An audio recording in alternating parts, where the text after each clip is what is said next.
விஜய் மற்றும் த்ரிஷா நேத்து 2 பேருமே ஒரு மேரேஜுக்கு ஜோடியா வந்து அட்டென்ட் பண்ணிருக்காங்க. இந்த ஒரு விஷயம் சோஷியல் மீடியாவே புரட்டி போட்டுருக்கு. சோஷியல் மீடியால எங்க பார்த்தாலுமே விஜய் மற்றும் த்ரிஷா 2 பேரையுமே ரசிகர்கள் பயங்கரமா திட்டி தீர்த்து வராங்க. இந்த நிலையில இந்த வீடியோவை பார்த்த சங்கீதாவுமே செம்ம கடுப்பாயிருக்காங்க. அதுக்கான ஒரு சில அப்டேட்டுகளுமே வெளியாயிருக்குது. ஏற்கனவே விஜய் வேறொரு நடிகையோட தொடர்பில் இருக்காங்க.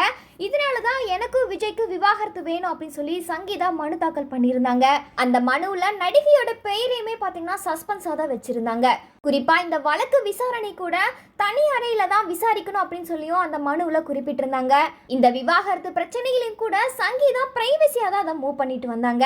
இப்படி இருக்கிற சூழல்ல விஜய் கொஞ்சம் கூட யோசிக்காம பப்ளிக்கா அந்த மேரேஜ்ல த்ரிஷாவோட சேர்ந்து அட்டென்ட் பண்ணிருக்காரு. இப்ப இதை பார்த்த சங்கீதா இன்னுமே மன உளைச்சலுக்கு ஆளாயிருக்காங்க. ஏற்கனவே சங்கீதா விஜய் குறித்து பல குற்றச்சாட்டுகளை முன் வச்சுட்டு வந்தாங்க.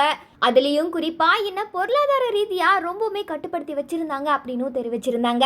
இவ்வளோ நாளா என்னோட பிள்ளைங்களுக்காக மட்டும்தான் நான் அமைதியா இருந்தேன். அவங்களோட வாழ்க்கை பாதிக்க கூடாது அப்படின்றதுக்காக தான் நான் இந்த விஷயத்தையெல்லாம் பிரைவேசியா வந்து மூவ் பண்ணேன். ஆனா விஜய் பப்ளிக்காவே த்ரிஷா கூட சுத்திட்டு இருக்காரு.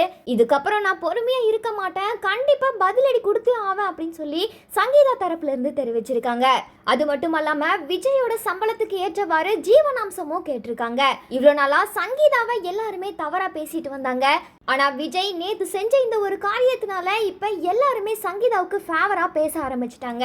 சங்கீதா சொன்ன விஷயம் உண்மையா இருக்கும் போல, அதனாலதான் விஜய் இவ்வளவு நாளா அமைதியா இருந்துட்டு இப்ப த்ரிஷா கூட வெளியில வந்திருக்காரு அப்படின்னு பல விமர்சனங்களை முன் வச்சுட்டு வராங்க. விஜய் எதனால இப்படி செஞ்சாரு அப்படின்னு விஜய் தரப்புல இருந்து இப்ப வரைக்குமே எந்த ஒரு அறிக்கையும் வெளியாகல. ஆனா அவரோட ரசிகர்களே அண்ணா ஏன் நீங்க இப்படி பண்ணீங்க அப்படின்னு சொல்லி விஜய கேள்வி கேட்டுட்டு வராங்க. இதை தொடர்ந்து வர ஏப்ரல் 20ஆம் தேதி பாத்தீங்கன்னா சங்கீதாவும் விஜயும் நீதிமன்றத்துல நேர்ல வந்து ஆஜராக போறாங்க. அப்போ விஜய் என்ன முடிவு பண்ண போறாரு, சங்கீதாவோட பதிலடி என்னவா இருக்கும் அப்படின்றத உங்களோட கருத்துக்களை மறக்காம கமெண்ட் செக்ஷன்ல பதிவு பண்ணுங்க.